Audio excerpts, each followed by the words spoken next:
It finally happened! After 76 days of waiting, we finally got the Nintendo Switch 2 Direct. No more rumors, no more leaks, just the real deal. We finally got all of our questions solved. But with the pressure of this Direct fully revealing the console, people have expected it to be the biggest and best Nintendo Direct yet. Did it deliver? Last week, Nintendo had a full-fledged Nintendo Direct for the original Switch, which I believe was meant to get the less popular games out of the way, so that the Switch 2 Direct wasn't as long, and so that it could be all killer, no filler. And with the exception of a handful of games, yeah, I'd say that last Direct that was focused on Switch 1 games was definitely meant to get stuff out of the way. Farm Simulation RPG.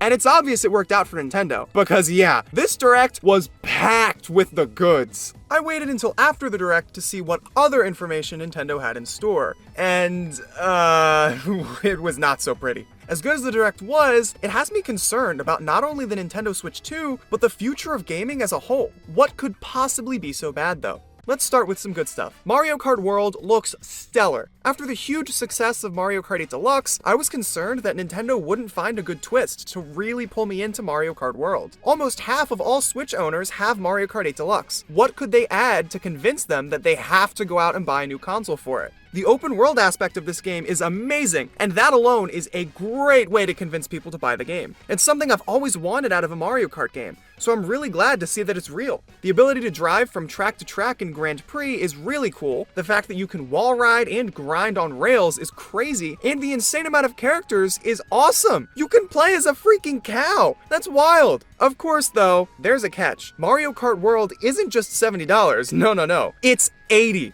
Oh, what's that I hear? You want a physical copy? How about $90? It's egregious! I can understand a bump to $70 based off of the sheer amount of content in Mario Kart World, but $80 is crazy, and charging an extra $10 for a physical copy is downright criminal. 'Cause I'm all out of money! The worst part is that the rest of the industry will follow suit. If they see an excuse to rise prices, they absolutely will. There were rumors earlier this year that GTA 6 would be $100, and I thought that would never happen. But after this, I'm honestly not so sure. What about the Switch 2 itself though? It introduced Game Share, which is a lot like download play from the 3DS, a feature that I've wanted to return for a long time. The Switch 2 will also support 4K. This is the first Nintendo console to support 4K, and it looks beautiful. Mario Kart World and Donkey Kong Bonanza especially look amazing. But not just that, there are some games that will not only get 4K 60 FPS patches, but also 1080p 120 FPS patches. That's crazy! 120 FPS is a number that you can barely reach on the PS5. It's crazy that a Nintendo console of all things will be able to hit that. We also got Game Chat, which is connected to the C button. It's a voice chat system that looks almost identical to Discord.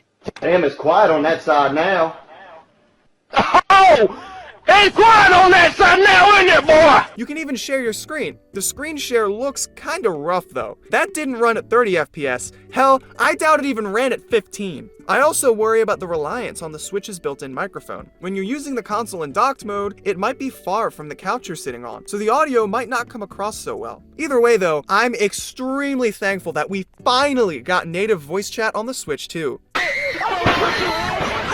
Based off of screenshots we saw, it seems as though the OS on the Switch 2 will remain largely the same, which is a huge disappointment to me. I understand that its simplicity is what keeps the performance of the console so smooth, but still, the current home menu is soulless. Plus, the current Switch Online app and the eShop are both incredibly slow, so there's a very good chance that they'll stay sluggish on the new console. We haven't gotten a proper dive into the OS yet, so who knows, maybe things are better than they seem, but I'm really worried. You know what didn't worry me though? The mouse controls. I'm not gonna lie, I didn't think that many games would support them, so I was really glad to see that they were actually gonna be used. Civ 7 using it means that the Switch 2 can play the game how it was always meant to be played, and Metroid Prime 4 will let players get the authentic PC gamer experience with mouse aiming. The mouse controls ended up getting their own game too, which admittedly I am pretty skeptical about. We only got a small trailer, so I could be wrong, but I feel like it's gonna be a shallow game without much content. The trailer didn't seem to have too much variety going on in it, but I mean hey, it's a very early version version of the game, I'm assuming, so who knows. Speaking of games centered around the hardware, we got a launch game called Nintendo Switch 2 Welcome Tour to introduce the hardware. It reminds me of Astro's Playroom, but it doesn't quite seem on par with it. You see, Astro's Playroom was a full game themed around the hardware. Welcome Tour seems like an article you could read online with minigames included. To make matters even worse, you have to pay $60 for Welcome Tour, and it's digital only. One of the best parts of Astro's Playroom was that it was included with the console. There's no chance in hell I'm paying $60 for Welcome Tour. What I will pay for, though, are all of the amazing third-party games. Nintendo held no punches with this direct. It was awesome. Every single third-party game shown was a huge announcement. Split Fiction, Hades 2, Borderlands 4, Cyberpunk 2077, Elden Ring, and so much more.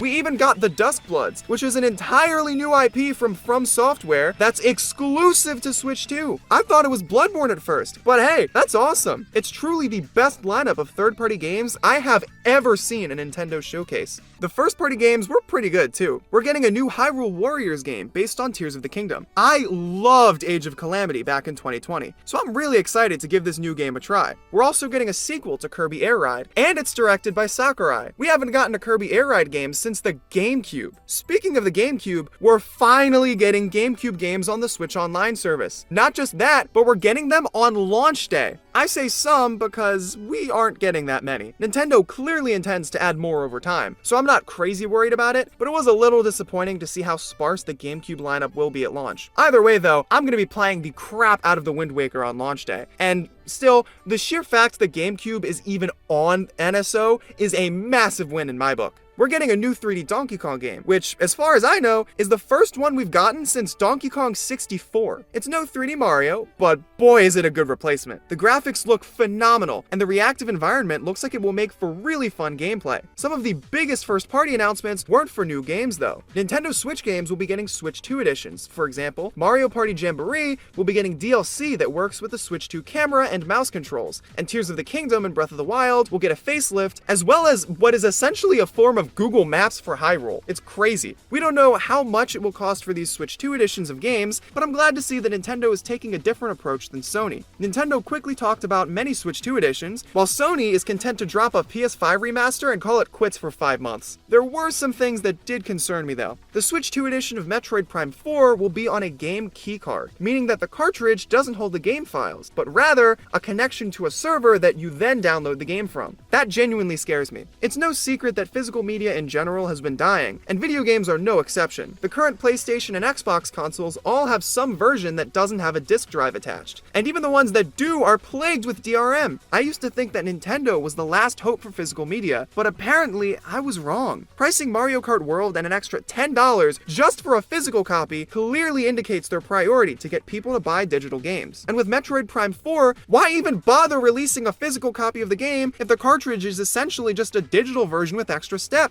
The death of physical media has been dragged on for a while now, but it seems as though Nintendo is putting the final nail in the coffin. I understand that not every Nintendo Switch 2 game will be a game keycard. For example, Cyberpunk 2077 will actually be on the cartridge, but the fact that Nintendo is pushing game keycards is a pretty dire sign. Overall though, I'm still really excited for the Switch 2. It blows my mind that I'll be able to play all these big third-party games on the go, and the first-party lineup is pretty good too. It's just hard to overlook some massive issues. Nintendo is being incredibly greedy by charging $90 for Mario Kart, and they're essentially destroying ownership by pushing game keycards. We've still got time until the next generation truly kicks off though, so who knows? Maybe these problems will be fixed. Only time can tell.